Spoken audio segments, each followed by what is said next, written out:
kesalahan terbesar itu terjadi karena ada aturan yang membolehkan server itu menaruh datanya tidak di Indonesia. Itu kata kuncinya.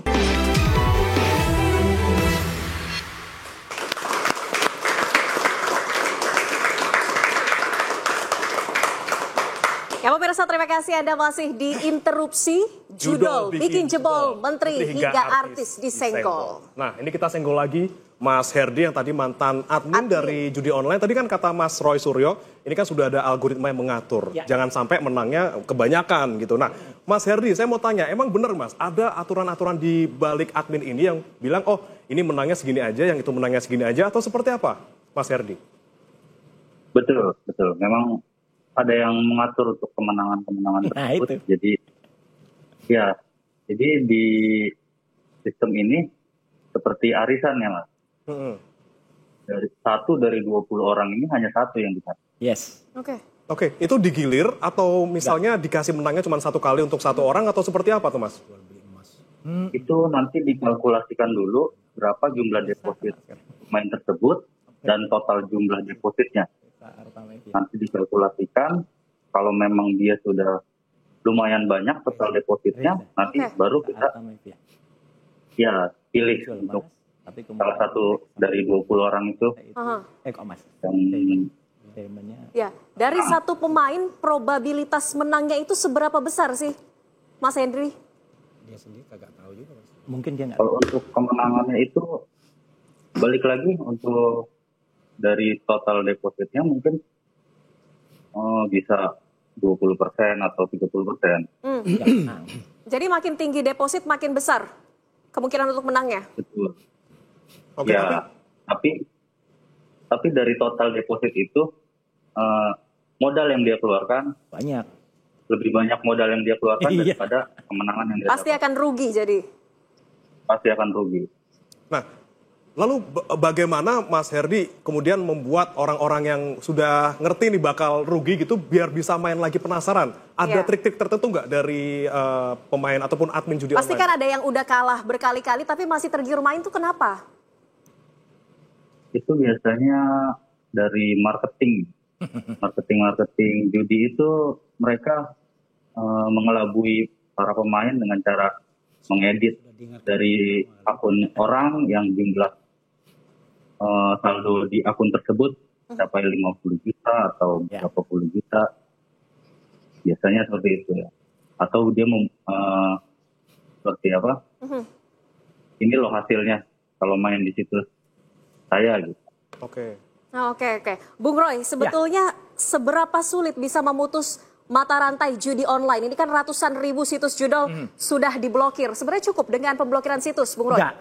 Kalau caranya benar, cepat sekali. Besok aja selesai. Gimana? Kalau komitmen pemerintah mau. Gini, kesalahan terbesar itu terjadi karena ada aturan yang membolehkan server itu menaruh datanya tidak di Indonesia. Itu kata kuncinya. Di luar negeri? Iya, dulu kita punya peraturan yang sangat bagus. Peraturan pemerintah nomor 82 tahun 2012. Ya, dulu semua data dalam PSE, penyelenggara sistem elektronik, itu harus berada di Indonesia. Tapi 7 tahun kemudian, ya, muncul peraturan pemerintah nomor 71 tahun 2019 yang membolehkan data itu tidak disimpan di Indonesia. Maksudnya dulu kita supaya bersaing terbuka. Tapi masalahnya kemudian pada naruh data di luar negeri. Khususnya judi online. Pada naruh di Kamboja, pada naruh di Thailand, pada naruh di Filipina. Di mana di mereka-mereka itu, di negara tetangga itu, judi di sana legal. Itu masalahnya. Jadi kita mau seberapa pun nutup pintu, ibaratnya rumah nih, studio gini ya. Yang ditutup tuh hanya jendela-jendelanya saja. Tapi rumahnya tidak pernah ditutup. Jadi kalau pemerintah itu punya niat, saya harap Pak Prabowo tegas ya. Kan katanya kalau korupsi bisa dikejar sampai Antartika. Ya kan? Lah kalau judi nggak usah jauh-jauh, kejar saja di antar kita.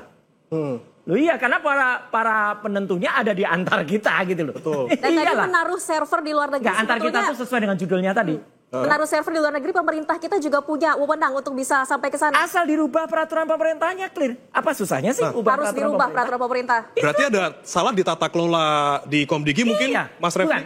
Di Kominfo dulu. Sekarang Komdigi harus mengusulkan itu. Kita harus bicara yang namanya political will. Nah itu.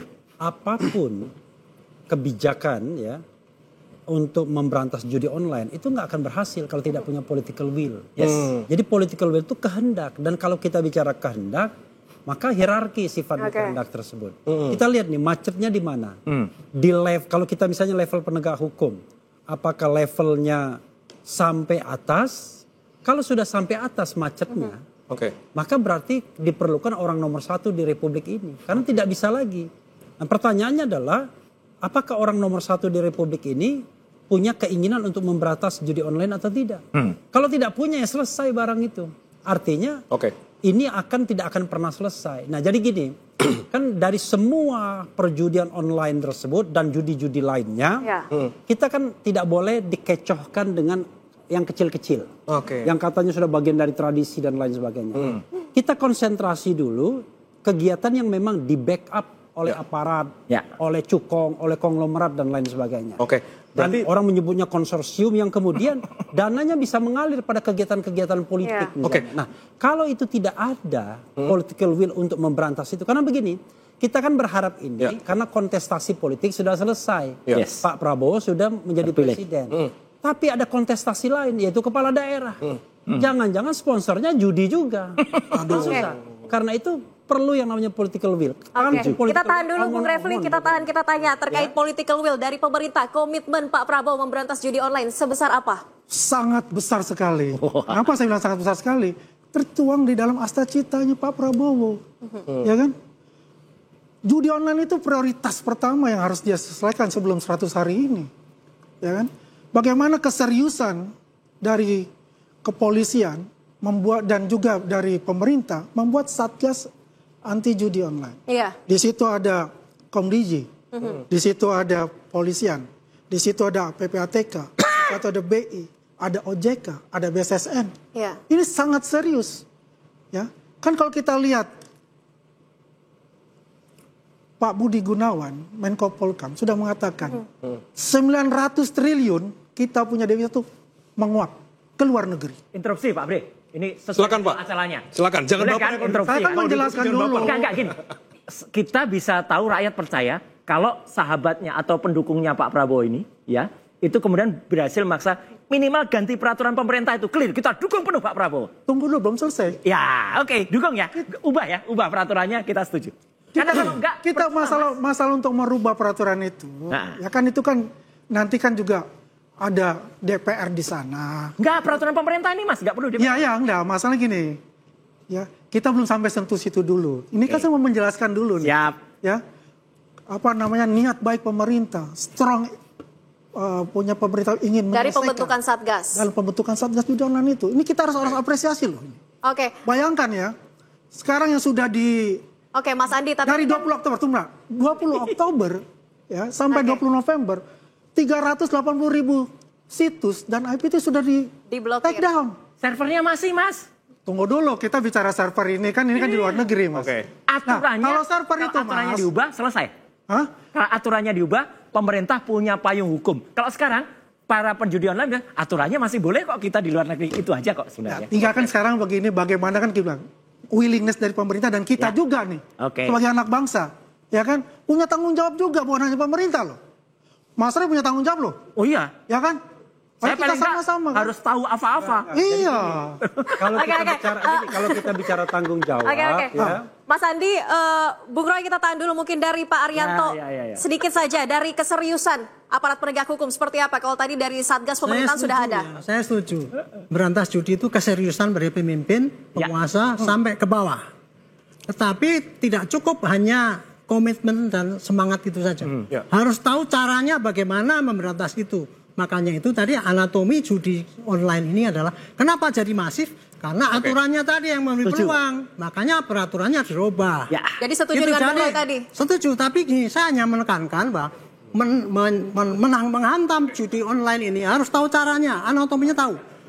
Judi online bisa marak karena salahnya peraturan. Mengizinkan sehingga memungkinkan itu bisa judi online. Nah, ini yang kemudian syaratnya ada di luar, itu kan nggak bisa dijangkau oleh penyidik. Server di luar negeri jangan nyalakan penyidiknya, nggak bisa. Kemudian nuduh itu kolusi, kan tidak. Itu jadi caranya harus tahu marilah kita sama-sama bagaimana cara memberantas ini yang efektif. Jangan salah menyalahkan. Ini jadinya yang kita pertanyakan juga dari kemarin-kemarin bagaimana kemudian Menkominfo yang sebelumnya harus diperiksa juga terkait yang dengan hal ini. dijabat oleh Budi Aris Setiadi yang ramai diperbincangkan akhir-akhir ini. Kita akan tanyakan ke Mas Andi setelah yang satu ini tetap di interupsi. Interupsi. Maaf ya Mas ya.